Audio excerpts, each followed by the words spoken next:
Okay, let's see here. A ring is tossed into one of the 6 boxes. With each toss, there's an equal chance for the ring to land in one of the boxes. The ring is tossed 100 times, and the following results appear. This right here, I don't know about you, but I would say experimental, right? Theoretical, experimental, you should remember that. You should know the difference. Experimental is what actually happened. It's probability based on actual trials, right? And we call that the sample size, right? All of them combined. So 100 times, they tell us that the sample size is right there.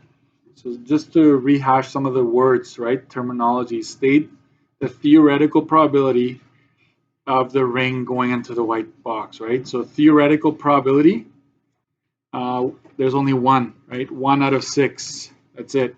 It doesn't say decimal or anything like that, so we can just leave it like that. If you'd like, I would not recommend this, but here they are, decimal and percent. I would just leave it like that. Don't go, because if you make a mistake, you lose marks. Sorry, you lose marks if you make a mistake. If you go above and beyond. Okay, I know it's weird. State the experimental probability. Watch this. It's probability, not odds. Make sure you read that carefully.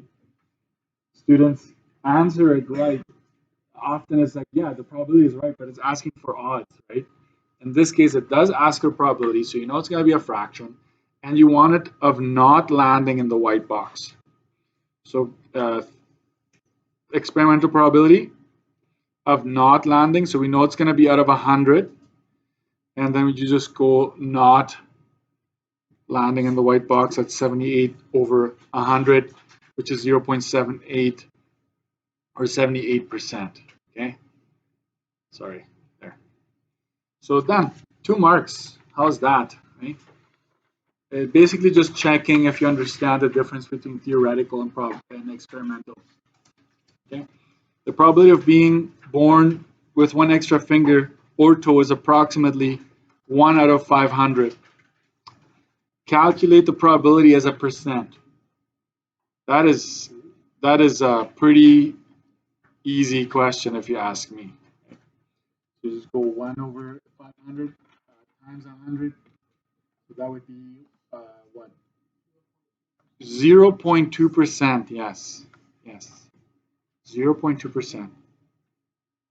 I like to go, it's like, hey, why do you give us that much space, right? You know why? So Mr. Dirksen can give you more questions. That's why. What if just write this down, please. Odds in favor of having an extra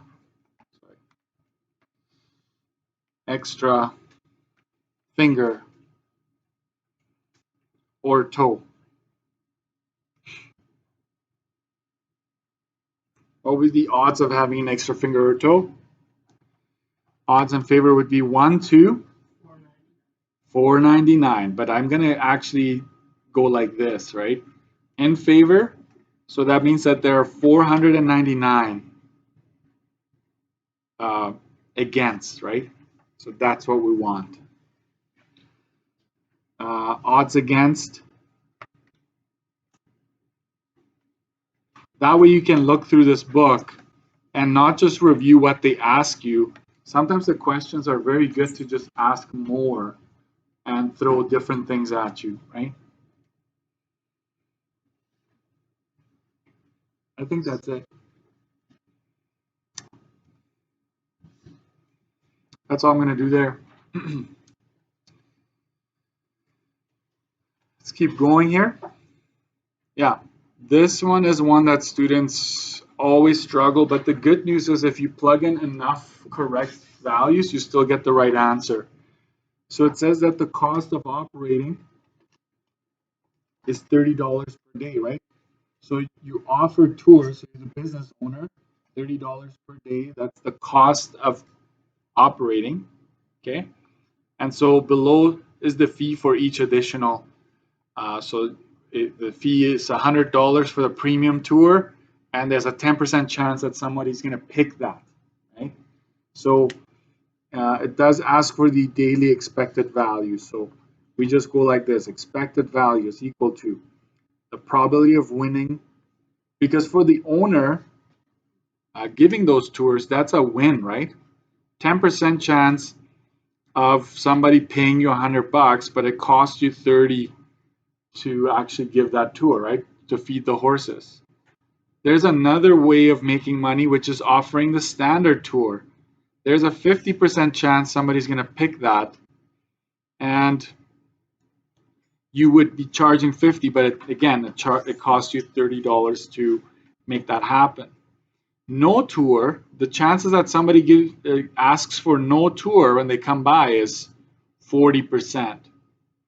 And then you would be making nothing, right? But it's really the cost of $30 that is gone there. Okay.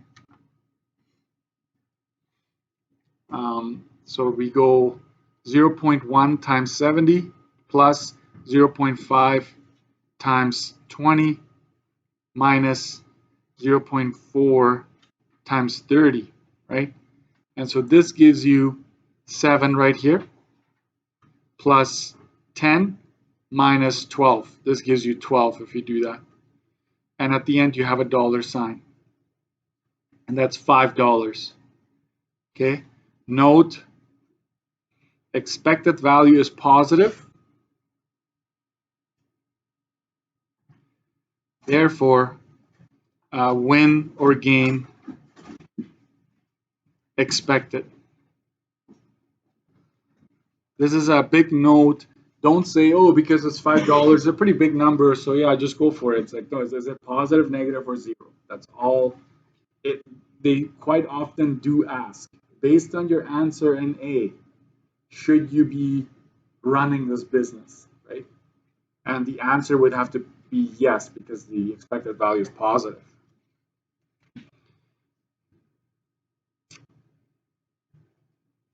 Not a whole lot, but it is positive. Next, question 11. In many soccer leagues, the odds in favor, very important, of scoring a penalty kick are 7-3. State the probability in fraction of not scoring a penalty kick. So there's actually a lot going on here. I don't think this should be just one mark, but that's what the province said. So basically, we take the 7-3. Because it says odds in favor of scoring, this number represents scoring, and this is what? Not scoring, i.e. missing, right? Kind of like the Jets against the Red Devils the other day. So you want the probability of not scoring. How would you do that? You take the 3 and just put the 7. Way to go, let's move on. No. What do you always put in the denominator? You always put both of them combined in the denominator. That's very important. So not scoring over total, right? That's 3/10. 3/10 is the probability. So that's, I don't think this should have been a 1-mark question if you ask me, but that's what they decided, right? So if you want to go from odds to probability, right? I always see odds as the event happening and the event not happening, right? So if you want to turn that, the probability of A, right, of this thing happening, you would go A over A plus not A.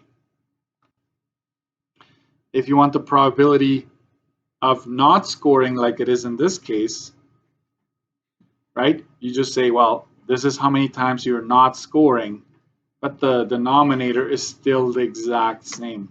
This is a good, I don't know, summary of turning odds to probability. Okay. If you want this, you write it down, have it right there, smack in the middle of this paper.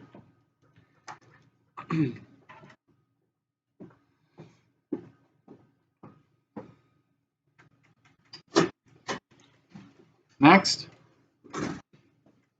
Jose cuts 60 trees per month. Each time he cuts down a tree, there's a 1% probability that he will need to repair his chainsaw. Calculate how many times Jose should expect to repair his chainsaw in 1 year. This is, I don't know if you remember prediction, right? Prediction is a probability of the event times total or larger sample, right? So probability of the event is 1%, right? That's right there. And there's 60 trees being cut down in total. I'm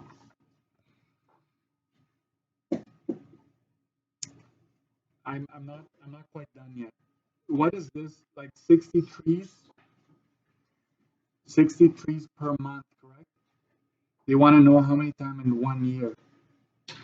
So when I do this, this is actually how many times per month. So let's figure that out. 0.01, that's 0.6 times per month. Yeah, go ahead. We're going to go times 12 months.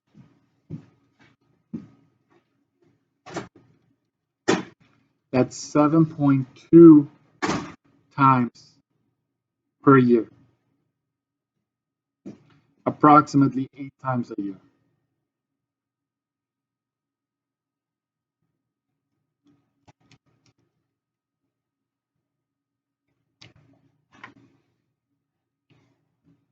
This is per month, 8 times per year.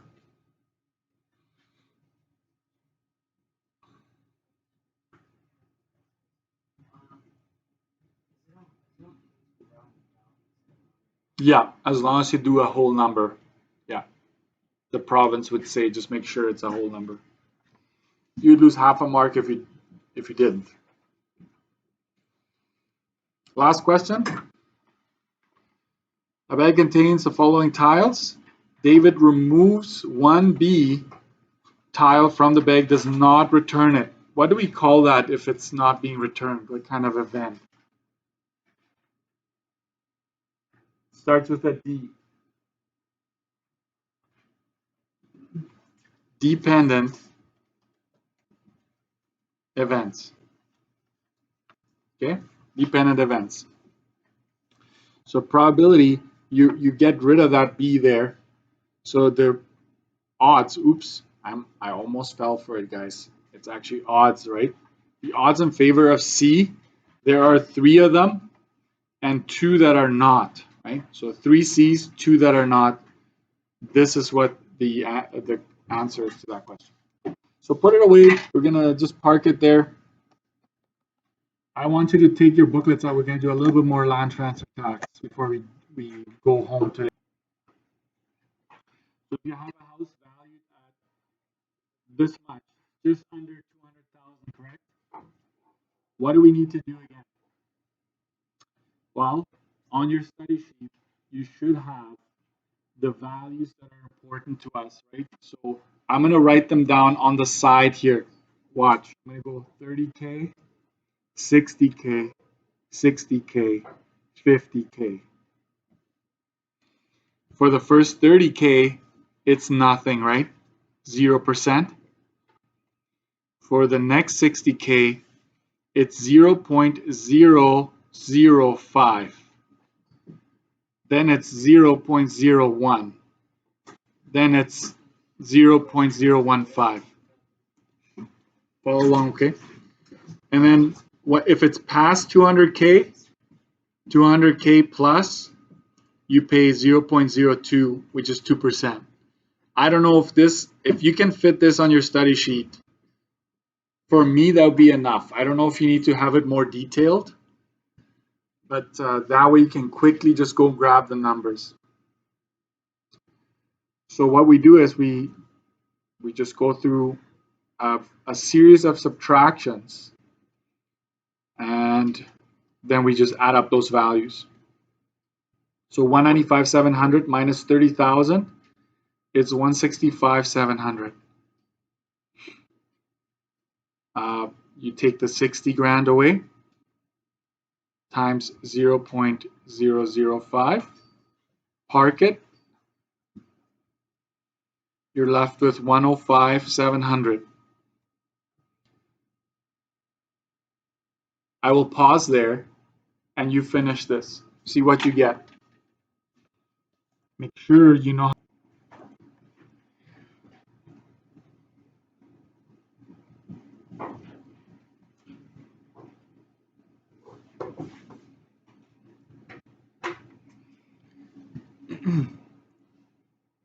I'm continuing here.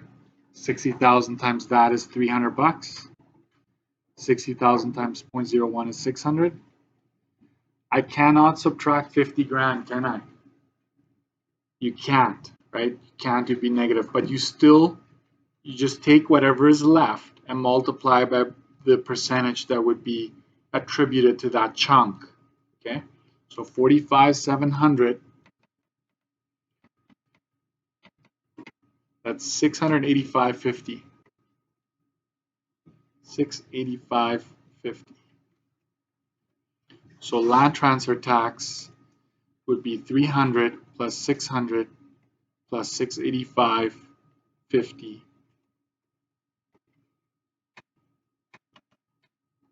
That's 1585.50.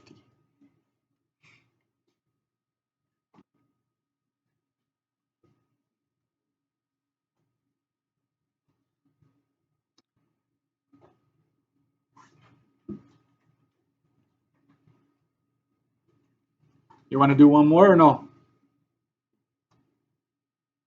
You seem all very excited, so I will do it. So you choose if you want to follow. This is over 200K, right? So I'm going to go a little faster.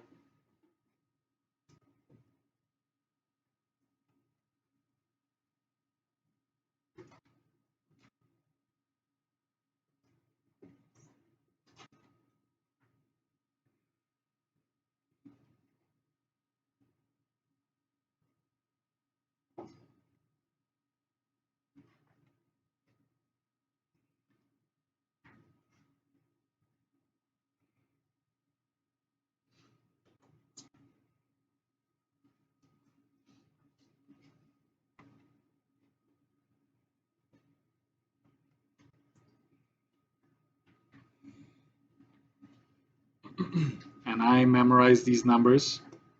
If you max out, these values are kind of repeat themselves, okay?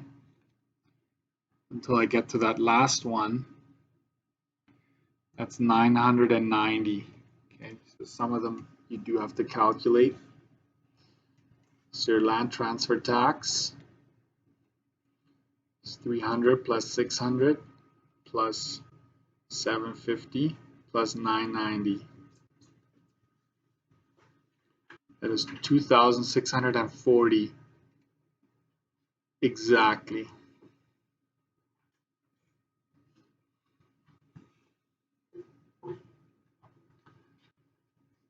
$2,640 exactly.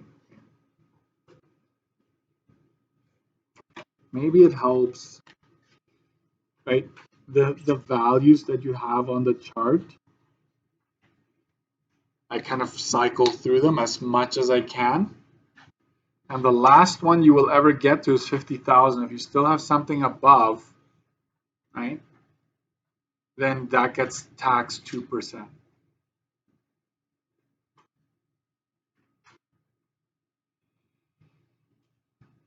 And if you need more practice,